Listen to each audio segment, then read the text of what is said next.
hasn't been his so far. I don't know if the legs are a little bit heavy. Sometimes having to hang out all day and play doesn't exactly play to your advantage, but it's been a tough go for him. And every time he looks up, somebody's there defensively. That was the same case on that play. And he'll be taken down across the 50 at the 45 in enemy territory. Whenever we meet with coaches and they always talk about wanting to establish running the football, it's oftentimes with a good tight end who can control the line of scrimmage and the point of attack, and they're becoming harder to find because the colleges are giving us a whole lot of receiving tight ends, former wide receivers who can run, not necessarily block very well. In this case, though, we saw two tight ends on the field, both of them with the ability to block, and he ran the ball successfully behind that power set. They were looking to get it to Kelvin Benjamin there. That'll bring up second down. The play of Aqib Talib tells us athletic ability is important, but may not be everything, because he's a good athlete, but there's times when you wonder about his speed. Can he keep up with the guys who can absolutely fly? But he always does, because he is a smart player. Knows patterns, able to break on the football really well, aggressive in everything he does, and extremely confident. That's why he knocked that one away, and usually he comes up with interceptions too. Whenever I see a drop like that, I have to kind of take a step back and check myself a little bit. So used to seeing those big guys make big-time spectacular plays that when they drop one, I have to remind myself, we ask a lot out of these guys. Block and catch the football, not easily done in today's NFL. On third down, he'll drop to throw. Oh, the ball comes out on the hit, but they'll say it's incomplete. He was looking for the connection with Devin Funchess.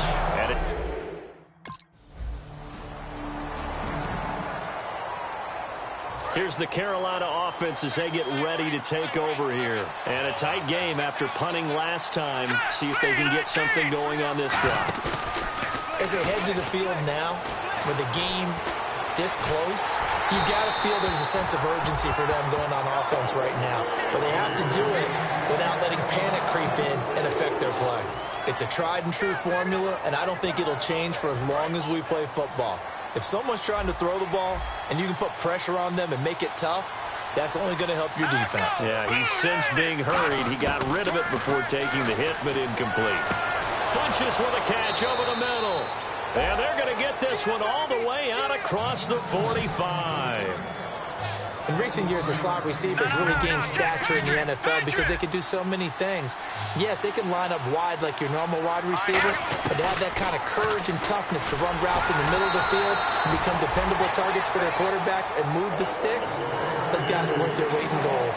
And that was incomplete, but I don't know how much of that falls on the quarterback. He was pressured. Brandon, the rush showed up so fast, the quarterback had no chance to get the ball downfield.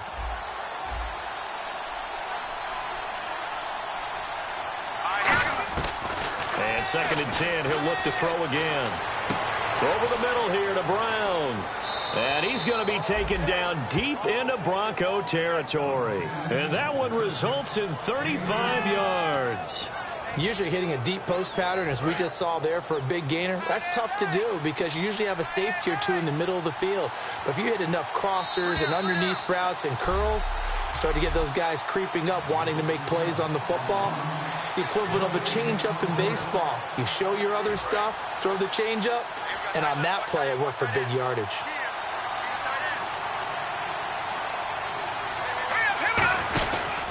This is Stewart, and he is going to lose yardage here. It's a loss of a yard there, and now 2nd down. So the myth has been shattered. Every cornerback in the league is not just a cover corner. Some of them will stick their nose in there and make plays exactly as we just saw there. A big loss suffered by the offense after that nice tackle. Out of the gun, they'll look to throw. Nowhere to go here. He lost the football. On plays like this where the ball comes free, it's often unusual for the team that lost it to get it back because this is the quarterback. The ball gets away from him. Everyone else is trying to execute what they're supposed to do on offense. They're usually looking in the other direction, downfield, or have moved away from it. In this case, though, the teammate is able to come up with the ball. And here comes play number 6 on this drive. So it's 3rd and long, and defensively not a real surprise. They're in the dime. From the shotgun, he'll look to throw. And once again. Shaquille Barrett in there to drop him with his first sack of 2016.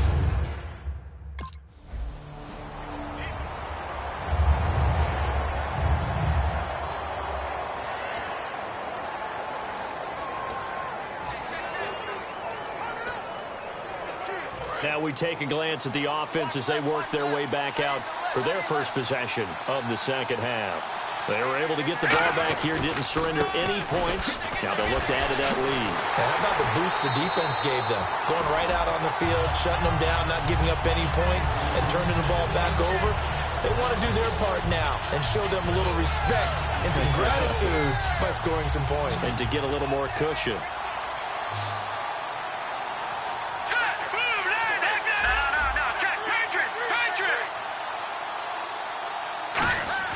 They'll set up a throw. He's going to hit his man out of the backfield. Complete. Give him 10 yards on the pickup, and that'll bring up what looks to be a 3rd and inches. Can't be more than a half a foot. And at his size, he's a smaller back. You can get him to football. He can kind of get lost, make someone miss. It's good for him. Yeah, it's great for him. I like what you said there. Sometimes he gets lost in the traffic a little bit, but get him out in the open field into some space. That plays to his strengths the best and keeps him out of it where all the big boys are, you know, make someone miss in the open field. I always appreciate runners who understand situations. That was just 3rd and inches. No reason to dance around in the backfield and try and break off a bigger play. Just go pick up the first down, and that's exactly what he did. So the run moves the chains, and here we go on first down. They come out with 1 back and 3 tight ends. Now the Auburn alum, Artis Payne. And that play went nowhere. Losing yardage. It'll be back at the 36. The insistence of speed at every position is really seen at the defensive end spot. These guys in the old days were often outside linebackers. They just pushed them forward because they wanted to play fast and get to the quarterback or the running backs quicker than ever before. Now back to throw. He's got his man on the crossing route. And he's going to be taken down, but not before reaching the 15-yard line. Love the call by the offensive coordinator, recognizing the situation very well, calling for the play-action pass, and completing it. So after that big play, let's see if they can catch their defense maybe on their heels.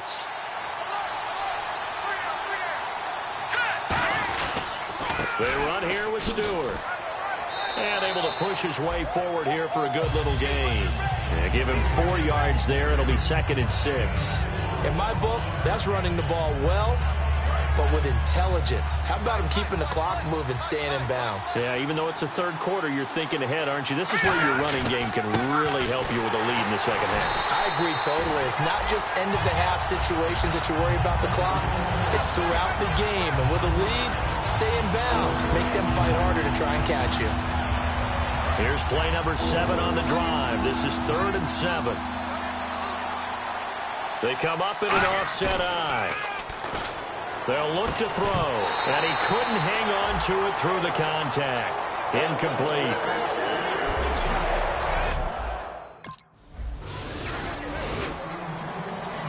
Carolina getting set to take the field. And they had 3 points last time, but they didn't want 3 points because they were well within range of scoring a touchdown. We'll see if they can do better now. I'm with you on that one. Let's just go ahead and be frank about the whole thing. The only one happy about the 3-point? The kicker. Exactly. He put it through the post. That's going to help him at contract time. But that offense, they're thinking, let's get in the end zone this time. I don't know if that helped him at contract time. You could have kicked that one through. I don't know about that. Toe bash. I don't know about that. Super toe.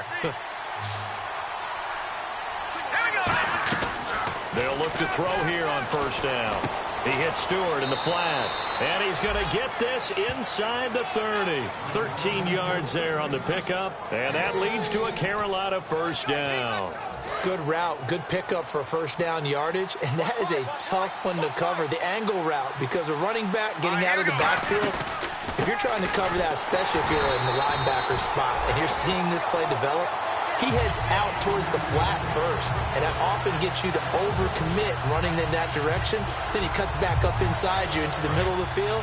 That's what we just saw there for a nice pickup.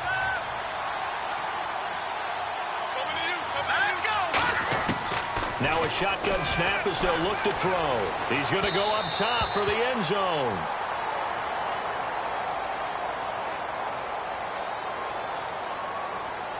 Pass interference, defense. So pass interference on the defense. And Charles, this is a penalty we see all the time. The offenses know what they're doing. They know how to create great matchups. And defenders, if you're not there in time, they will throw the flag. They come out here in the eye. Now a play fake here on first down. Deep drop.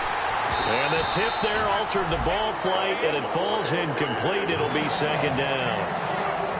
So much of this game is about leverage. We always talk about low man wins in the trenches. Well, it's like that in just about every position. And sometimes, if you lose that leverage and you're losing the battle, just jump up at the line of scrimmage and try and bat the ball away. And that's exactly what happened there. Nowhere to go here. He lost the football. I'll call it luck or skill, whatever the case is. They're feeling good about just keeping the football there. Yeah, the biggest thing that they're calling it now, our ball. They don't care if it was luck or skill or the panic that jumps up in your chest when that ball's on the ground. Whether you get it or your teammate gets it, just as long as you maintain possession, that's all you're looking for.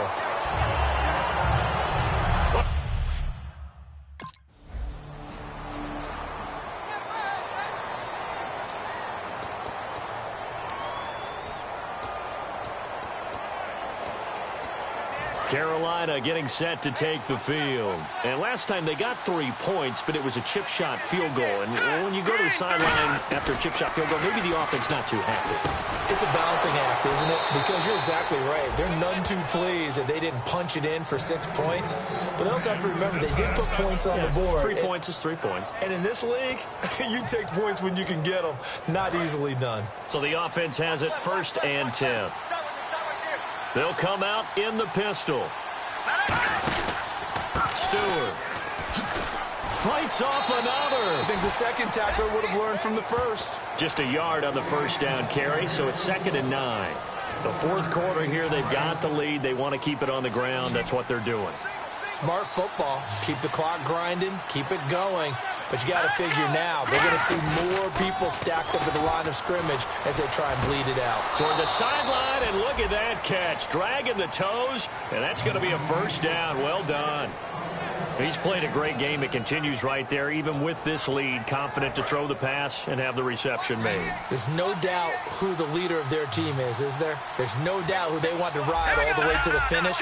The strategy would tell you, run the football, run the clock down. Instead, they're letting him throw it because they feel that confident in what he's getting done.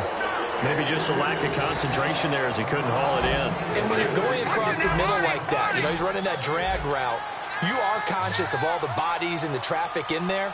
But let's face it, if you're going there, you might as well come down with the football and absorb whatever else happens after that. And down inside the 35, he goes to the 32-yard line. A nice job to get 8 there after the incompletion, and now they'll look at a 3rd and 2 coming up. And in this situation with a lead 4th quarter, they're liking keeping the ball on the ground, I'm sure. That's just smart football, but the defense has to know it as well. They've got to stop them here. So now we're going to see that loading the box in a big way. 6, 7, 8, 9, whatever it's going to take, puts a little bit more pressure on your big offensive line. So they pick up the first down after the run, and now they approach for the fresh set. They go play action here on first down. And it pops free. The collision there jarred the ball loose and brings up 2nd down. We know it's not an easy job to go out and catch passes when people are trying to tackle you and knock the ball away. But the bottom line is, that's a pass he's got to have and a pass he should have caught. He'll try again with the arm here on 2nd down. He's just going to dump this one off to his fullback out of the backfield. Give him 7 on the play, and that's going to lead to a 3rd down. It's interesting because when I'm watching college football and I'm evaluating guys for the draft now, my list of fullbacks, pure fullbacks, it's a very short list. I'm probably evaluating more punters and kickers now. And no escaping this time as he'll go down. They got him for a sack. Sylvester Williams.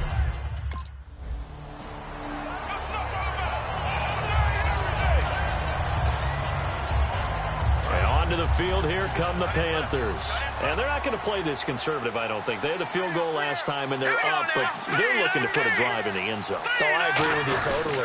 No one goes out on the field and says, all right, let's just settle for 3 except in... Now the Broncos are going to take a timeout. It's just their first. They've got 2 more to use here in the final stages.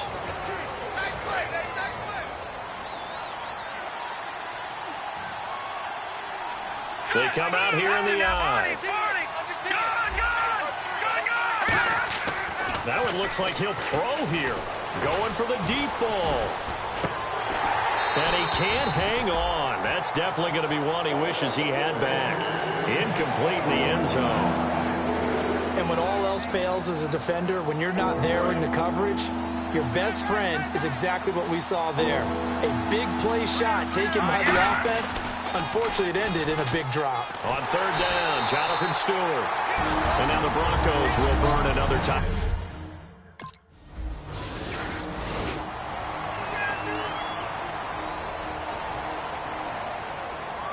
And the Panthers coming out now. And they're coming off a 3-and-out, my friend. Then they've got to look at that play sheet and go to a spot that they haven't gone before.